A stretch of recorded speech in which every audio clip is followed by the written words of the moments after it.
Alright mga katropa, dito po tayo ngayon sa Taytay Rizal para ayusin yung Domino tie switch V3 dito sa Sniper 150. So paano nga ba i-install itong Domino tie switch V3 sa Sniper 150? Kung sakaling bago ka pa lang sa aking channel, ay huwag mong kalimutan mag-subscribe para lagi kang updated sa aking mga video.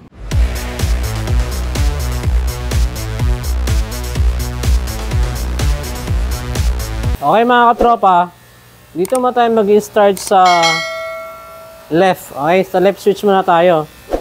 Dito sa left switch mga katropa, may apat na part. Ito yung para sa headlight. Ito yung para sa busina at signal light. Ito naman yung ilaw ng ating park light sa tie switch V3. At ito yung supply ng ating headlight. So, paano nga ba i-convert itong wire na ito mga katropa dito sa wire ng Sniper 150 left switch? Ganito siya mga katropa.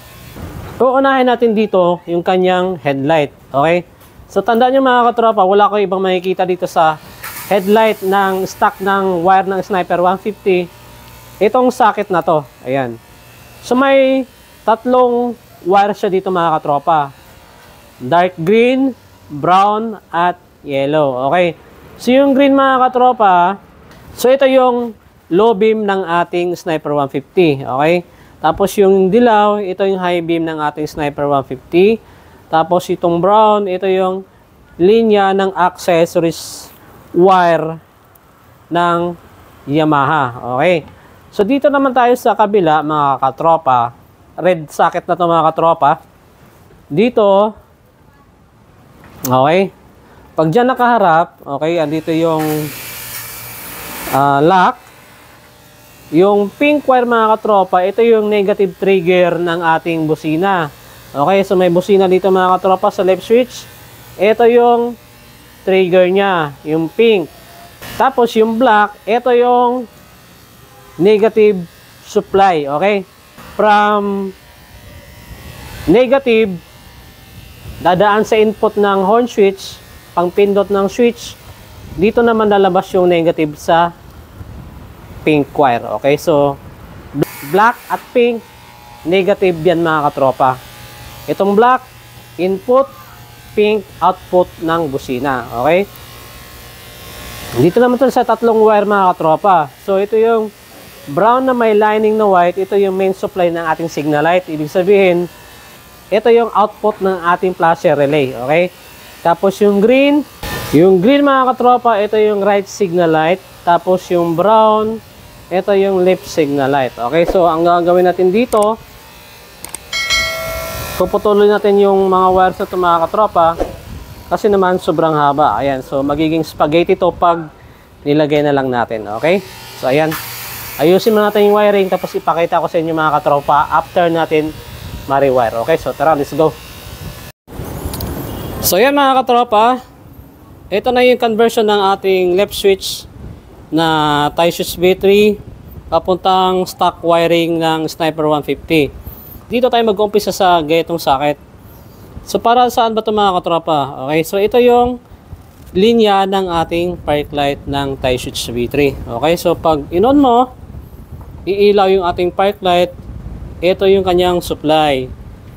Yung red wire is positive, black wire is negative. Okay, dito yan sa left switch. Pagdating naman sa right, ito rin siya.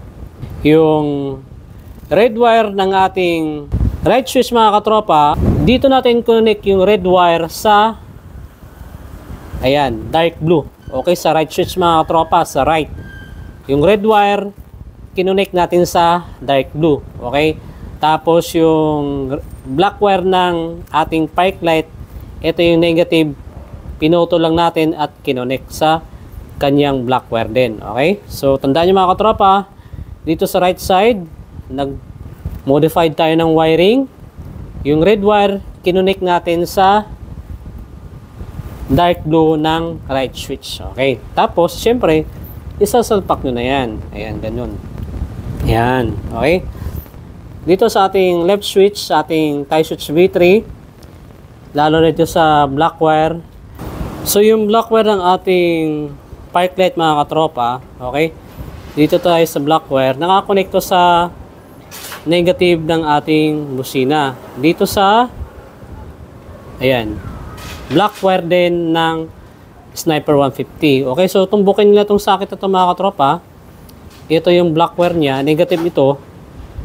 Tapos lumabas dito sa kabilang socket is red.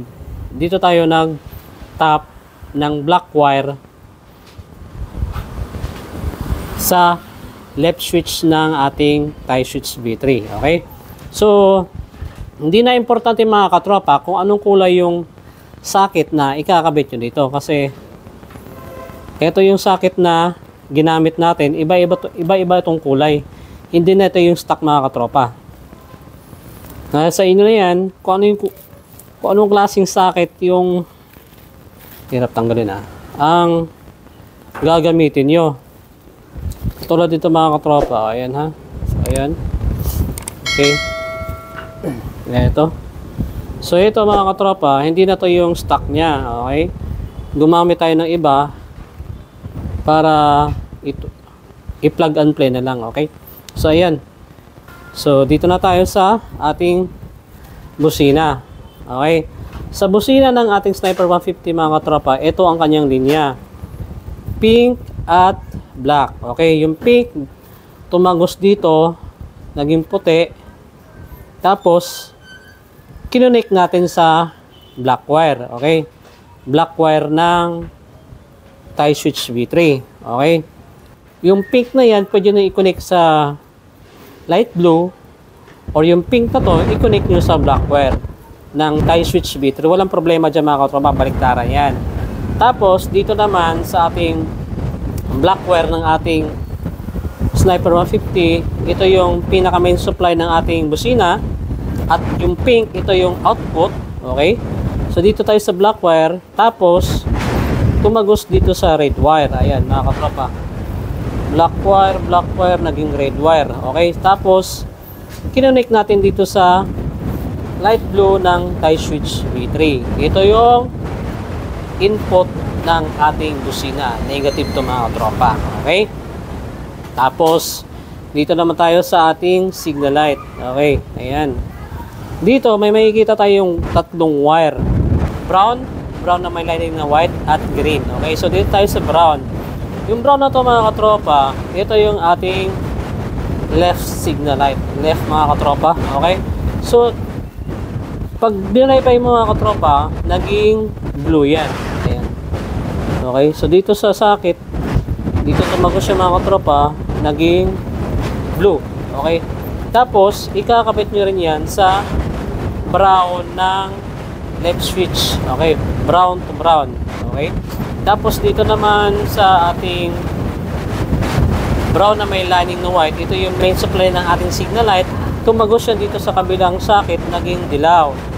Tapos, connect natin sa brown na may lining na black mga katropa. Okay? Ano? Ng left switch ng tie switch. Okay? Tapos, dito naman tayo sa green. Itong green ang ating right signal light. Tapos, tumagos siya dito sa socket, naging green din. At tumagos naman dito sa tie switch. Kinonek naman natin sa green ng left ng tie switch. Okay? So, tapos na tayo sa busina at ang ating signal light. Dito naman tayo sa ating headlight. Okay, so dito may babaguhin tayo mga katropa. Tandaan nyo to ha. Hindi to plug and play. Okay, so tandaan nyo dito, sa linya ng ating Yamaha Sniper 150, may makikita kayong green. Ito yung ating low beam. Brown, ito yung ating main supply. Ang ating accessories light ng ating motor. Ibig sabihin, pag susi nyo, magkakaroon ng kuryente dito sa brown. Tapos, yung dilaw is high beam. Okay. Dito mga katropa, kasi sa tie switch, may tatlong wire din yan. Okay. Itong linya ng tie switch, lalo na sa left. Okay. Sa left mga katropa, may yellow, dark green, at green. Okay. So, itong yellow, itong high beam. Tapos itong green, ito yung low beam. So dito mga katropa, kung mapapansin nyo dito, ayan, nagbago yung kulay niya. Ayan, pinag-switch ko siya mga katropa. Ayan o. Diba? Yung dark green, galing dito mga katropa. Yung dark green na galing dito, pinutol ko, tapos dinugtong ko sa light green. Okay? Yung dark green na galing dito sa ating socket, pinutol ko at connect ko naman sa ating light green. So, pinag-swap ko sila mga katropa. Pansin nyo. Ayan. Pinag-swap ko yan. Kasi dito, etong light green mga katropa, okay? Pag tinumbok mo yan dito, ito yung kanyang accessories line. Okay? So, pag binaybay mo yung socket, itong light green is accessories line. So, ang ginawa ko, pinutol ko siya. Okay, pinutol siya dito kasi nga itong gitna is accessories line na. Okay? So, ang supply ng passing switch dito mga katropa, ito, ang supply nito is yung ating dark green. So, yung dark green ko mga katropa, dapat i-connect ko yan sa accessories line. Kaya ako siya pinagpalit. Okay? Ayan mga katropa, mapapansin nyo ba? Okay? So, dapat yung dark green, ito yung pinaka-original linya niya mga katropa, nasa baba. So, ngayon, dahil ito yung linya ng ating low beam, pinutol ko siya. Kung ba pinag-swap ko lang siya mga katropa, ayan. I-swap nyo lang yan. Yan ang gagawin nyo. Okay? So, ayan. So, pag na-swap nyo yan, goods na. Tapos, salpak nyo yung socket. Dito, gagana na yan. Tapos, dito naman tayo mga katropa, sa left switch again, left switch ulit.